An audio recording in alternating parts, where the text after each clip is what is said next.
आकाशवाणी कटक अनुचिंता निवेदन करिसेंती संकर्षण मंगराज।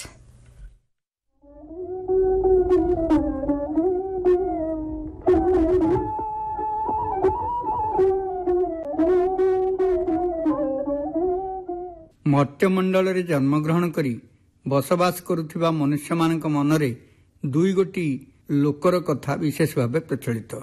गोटे होउची इहलोक एवं अपरटी होउची परलोक।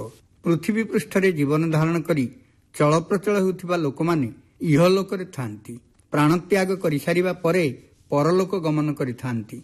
एही परलोक संपर्करे विभिन्न शास्त्र पुराण रे उल्लेख थिले ही साधारण मनुष्य सठिक भावे किछि जानि पारे नाही।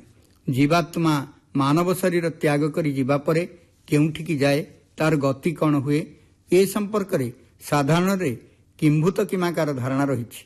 एही धारणा को सठिक रूप देवा पई कठोपनिषदरे नचिकेता उपाख्यानर अवतारणा करा जाइछि। पूर्व काल रे गौतम ऋषि विराट यज्ञर आयोजन करथिले। यज्ञ काल रे दान देले महापुण्य हुए, तेणु से बहु परिमाण रे गोदान करुथिले। गोदान काल रे दुधियाली गाई, छड़ा गाई, बुढ़ी गाई मानकर बाछ विचार नथिला। ए कथाटा तांको पुत्र नचिकेतांको भल लागिला नाही। नचिकेता बालक ब्रह्मचारी, से पितांक दानर प्रतिवाद करि परिबे नाही। पितांक निकटକୁ ଯାଇ ତାଙ୍କ ମନର ଭାବ ବ୍ୟକ୍ତ କରି ନ ପାରି ବକ୍ରୋକ୍ତିରେ କହିଲେ, ପିତା, ଏ ଅଧମ ସନ୍ତାନକୁ କାହାକୁ ଦାନ କରିଛନ୍ତି ଆପଣ? ନଚିକେତାଙ୍କର ଶେଷ ବାକ୍ୟକୁ ପିତା ବୁଝିପାରି କ୍ଷୁବ୍ଧ ହୋଇ କହିଲେ, ଯମଦେବତାଙ୍କୁ। ଋଷି ବାକ୍ୟ ଅନ୍ୟଥା ହେବାରୁ ନୁହେଁ। ନଚିକେତା ସଙ୍ଗେ ସଙ୍ଗେ ଯାଇ ଯମପୁରୀରେ ପହଞ୍ଚିଗଲେ। ସେତେବେଳକୁ ଯମଦେବତା ଯମପୁରୀରୁ ବାହାରକୁ ଯାଇଥାନ୍ତି। ତାଙ୍କ ଅନୁପସ୍ଥିତିରେ ବାଳକ ନଚିକେତା ସିଂହଦ୍ୱାର ଠାରେ ଦଣ୍ଡାୟମାନ ହୋଇ ରହିଲେ। ଭିତରକୁ ପ୍ରବେଶ କଲେ ନାହିଁ। ଧର୍ମଦେବତା ଯମରାଜ 3 ଦିନ ପରେ ଆପଣା ପୁରୀକୁ ଫେରିଆସି ଖବର ପାଇଲେ ଯେ ବ୍ରହ୍ମଚାରୀ ନଚିକେତା ତାଙ୍କ 3 ଦିନ ବାହାରେ ଅପେକ୍ଷା କରି ରହିଛନ୍ତି। ତତ୍କ୍ଷଣାତ୍ ସେ ବ୍ରହ୍ମଚାରୀଙ୍କ ନିକଟକୁ ଯାଇ କ୍ଷମା ପ୍ରାର୍ଥନା ପୂର୍ବକ ସମାଦର କରି ପାଛୋଟି ନେଲେ। ପାଦ ଧୌତ କରି ଉପଯୁକ୍ତ ଅତିଥି ସତ୍କାର କରିବା ପରେ କହିଲେ, ଆପଣ ମୋର ଅତିଥି। ଦୀର୍ଘ 3 ଦିନ 3 ରାତି ନିରାହାରରେ ବାହାରେ ରହିଲେ, ସେଥିପାଇଁ ମୁଁ ଅତ୍ୟନ୍ତ ଦୁଃଖିତ। ଅତିଥି ସେବାରେ ଅବହେଳାର ପ୍ରାୟଶ୍ଚିତ ପାଇଁ ମୁଁ ଆପଣଙ୍କୁ 3 ଗୋଟି ବର ପ୍ରଦାନ କରିବାକୁ ଚାହୁଁଛି। ଦୟାକରି ବର ମାଗନ୍ତୁ। ଅତି ପ୍ରସନ୍ନ ଚିତ୍ତରେ ନଚିକେତା କହିଲେ, ହେ ଧର୍ମଦେବତା, ମୋର ପ୍ରଥମ ବର ହେଉଛି ଏଠାରୁ ପ୍ରତ୍ୟାବର୍ତ୍ତନ ପରେ ମୋ ପିତା ମୋତେ ସାଦରେ ଗ୍ରହଣ କରିବେ। ଯମ କହିଲେ, ତଥାସ୍ତୁ। ଦ୍ୱିତୀୟ ବର ମାଗିବାକୁ ଯାଇ ନଚିକେତା କହିଲେ, ମୁଁ ପଞ୍ଚାଗ୍ନି ବିଦ୍ୟାରେ ସିଦ୍ଧି ଲାଭ କରିବାକୁ ଚାହୁଁଛି। ଯମରାଜା କହିଲେ, ପଞ୍ଚାଗ୍ନି ବିଦ୍ୟା ଆପଣଙ୍କୁ ପ୍ରାପ୍ତ ହେଉ। ଏଥର ତୃତୀୟ ବରଟି ମାଗିବାକୁ ଯାଇ ନଚିକେତା କହିଲେ, ମୁଁ ମର୍ତ୍ତ୍ୟର ମାନବ। ମାନବ ଜୀବନର ଅନ୍ତକାଳରେ ଜୀବାତ୍ମାର ଗତି କ'ଣ ହୁଏ, ଏ ସମ୍ପର୍କରେ ସବିଶେଷ ତଥ୍ୟ ଜାଣିବା ପାଇଁ ମୋର ଆଗ୍ରହ। ମୁଁ ଭାବୁଛି ଆପଣ ହିଁ ଉପଯୁକ୍ତ ବ୍ୟକ୍ତି, ଯେ କି ମୋର ସଂଶୟ ମୋଚନ କରିପାରିବେ ଏବଂ ଆତ୍ମାର ଗତି ସମ୍ପର୍କରେ ମୋତେ ଉପଯୁକ୍ତ ଜ୍ଞାନ ପ୍ରଦାନ କରିପାରିବେ।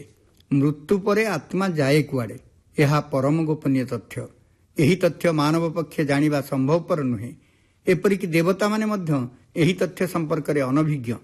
ଏହି ଗୋପନୀୟ ତଥ୍ୟ ପ୍ରଦାନ କରିବା ପାଇଁ କୁଣ୍ଠିତ ହୋଇ ଯମରାଜ କହିଲେ, ବ୍ରହ୍ମଚାରୀ ମହାଶୟ, ଆପଣ ପିଲା ଲୋକ। ଏ ଗହନ ବିଦ୍ୟା ରୂପକ ଅଡୁଆ ସୂତାରେ ପଶିବେ କାହିଁକି?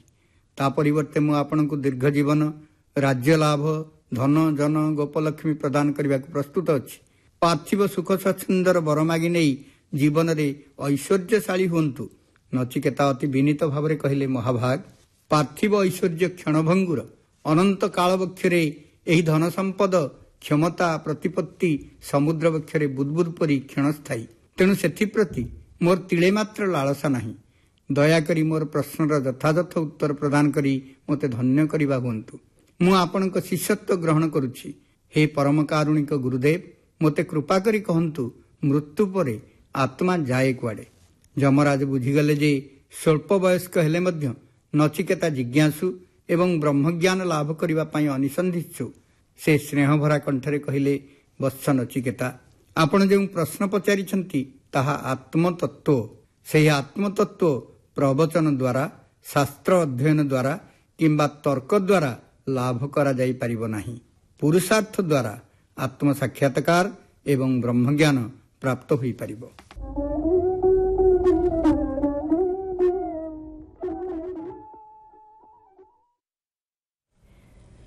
ଶୁଣୁଥିଲି ଅନୁଚିନ୍ତା। ନିବେଦନ କରିଥିଲେ ଶଙ୍କର୍ଷଣ ମଙ୍ଗରାଜ।